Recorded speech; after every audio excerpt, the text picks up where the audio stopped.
भाऊबंदकी भावावरला राग. एका वकिलाने सांगितलेला हृदयस्पर्शी किस्सा. नेहमीप्रमाणे बसलो होतो. एक पक्षकार आले. हातात कागदाची पिशवी, रापलेला चेहरा, वाढलेली दाढी, मळलेले कपडे. म्हणाले, सगळ्याच जमिनी इस्टेटीवर स्टे लावायचा आहे. आणखी काय कागद पाहिजेत? किती खर्च येईल? मी त्यांना बसायला सांगितले. ते खुर्चीवर बसले. त्यांनी सर्व कागदपत्रे तपासली. त्यांच्याकडून माहिती घेतली. अर्धा पाऊण तास गेला. मी त्यांना सांगितले, मी अजून कागदपत्र पाहतो. तुमच्या केसचा विचार करूया. तुम्ही असं करा, 4 दिवसांनी परत या. 4 दिवसांनी पक्षकार पुन्हा आले. तसाच अवतार. भावाबद्दलचा राग अजून कमी झाला नव्हता. मी त्यांना बसायची खूण केली. ते बसले. मग मीच बोलायला सुरुवात केली. मी तुमची कागदपत्रे पाहिली. तुम्ही दोघे भाऊ, एक बहीण, आई वडील लहानपणीच गेले. तुमचं शिक्षण 9वी पास. धाकला भाऊ MA बीड.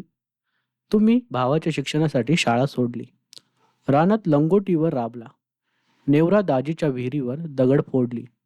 सदा बापूच्या ऊसात सऱ्या पाडला. पण भावाच्या शिक्षणाला पैसा कमी पडू दिला नाही. एकदा बहीण शेतात गुरं चारत होती. तुमचा भाऊ शाळेतून आला होता. कसा तो म्हशीच्या आडवा गेला आणि त्याला शिंग लागली. संपूर्ण शरीर रक्ताबाळ झालं. तुम्ही खांद्यावरून त्याला बोरगावला नेलं. खरं म्हणजे त्यावेळी तुमचं पण कळतं वय नव्हतं. फक्त कळती माया होती. आई बापाच्या मागं यांचा मीच आई बाप आहे ही भावना होती. तुमचा भाऊ BA ला गेला. ऊर भरून आला. तुम्ही पुन्हा जोमानं कष्ट उपसायला लागला. पण अचानक त्याला किडनीचा त्रास सुरू झाला. दवाखानं केली. बाहेरचं केलं. पण गुण आला नाही. शेवटी डॉक्टरनं किडनी काढायला सांगितली. तुम्ही तुमची किडनी दिली. ऑफिसर झाल्यावर खूप फिरायचं आहे. नोकरी करायची आहे. तुला आमच्यापेक्षा लय त्रास. आम्ही रानातली माणसं. आम्हाला एक किडनी असली तरी चालतंय. तुम्ही बायकोचं सुद्धा न ऐकता किडनी दिली. भाऊ MA ला गेला. हॉस्टेलवर राहायला लागला. गावात मटण पडलं. डबा नेऊन द्यावा. शेतात कणसं आली. कणसं नेऊन द्यावी. कुठला सण आला. पोळ्यांचा डबा द्यावा. घरापासून हॉस्टेलचं अंतर 25 किलोमीटर. पण तुम्ही सायकलने गेला. घासातला घास घातला. भावाला नोकरी लागली. तुम्ही गावात साखर वाटली. 3 वर्षापूर्वी त्याचं लग्न झालं. झालं म्हणजे त्यानेच केलं. तुम्ही फक्त हजर होता. पण तरी अभिमान होता. भावाला नोकरी लागली. भावाचं लग्न झालं. आता तुम्हाला आणि बायका पोरांना सुख लागणार होतं. पण झालं उलटच. लग्न झाल्यापासून भाऊ घरी येत नाही. बोलावलं तर म्हणतो, मी बायकोला शब्द दिलाय. घरी पैसा देत नाही. विचारलं तर म्हणतो, अंगावर कर्ज आहे. गेल्या वर्षी कोल्हापुरात फ्लॅट घेतला. विचारलं तर म्हणतो, कर्ज काढून घेतलाय. सगळं सांगून झाल्यावर मी थोडा वेळ थांबलो. नंतर म्हणालो, आता तुमचं म्हणणं आहे की त्याने घेतलेल्या मिळकतीवर स्टे लावायचा. तो पटकन म्हणाला, हो बरोबर. मी म्हणलं स्टे लावता येईल. भावाने खरेदी केलेली मिळकतीमधला हिस्सा पण मिळेल. पण तुम्ही दिलेली किडनी परत मिळणार नाही.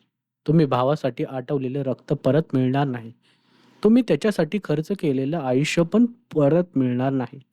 आणि मला वाटतंय या गोष्टीपुढं त्यातलं घेतलेलं फ्लॅटची किंमत शून्य आहे. त्याची नियत बदलली. तो त्याच्या वाटेनं गेला. तुम्ही त्याच वाटेनं जाऊ नकास. तो भिकारी निघाला. तुम्ही दिलदार होता. दिलदारच राहा. तुम्हाला काही एक कमी पडणार नाही. उलट मी म्हणेल, वडिलोपार्जित मिळकतीमधला तुमचा हिस्सा तेवढा पेरा. त्याचा हिस्सा पडीक राहू द्या. कोर्ट कचेरी करण्यापेक्षा मुलांना शिकवा. शिकून तुमचा भाऊ बिघडला म्हणून पोरं बिघडणार नाहीत. त्यानं 10 मिनिटं विचार केला. सगळी कागद पिशवीत कोंबली. डोळं पुसत म्हणला, चलतो साहेब. या गोष्टीला 10 वर्षे झाली.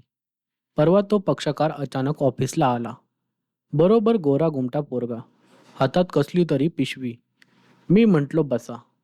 तो म्हणला, बसायला नाही आलो साहेब. पेढं द्यायला आलोय. हा माझा पोरगा. न्यूझीलंडला असतो. कालच आलाय. आता गावात 3 मजली घर आहे. 8-9 एकर शेती घेतलीये. तुम्ही म्हणला होता कोर्ट कचेरीच्या वाट्याला लागू नका. मी पोरांच्या शिक्षणाची वाट धरली. मला भरून आलं. हातातला पेढा हातातच राहिला. रागाला योग्य दिशा दिली तर पुन्हा रागवायची वेळ येणार नाही. कितीही कमवा, पण कधी गर्व करू नका.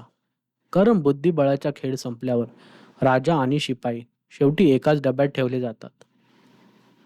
बोधसूत्र. आयुष्य खूप सुंदर आहे. एकमेकांना समजून घ्या व जीव लावा.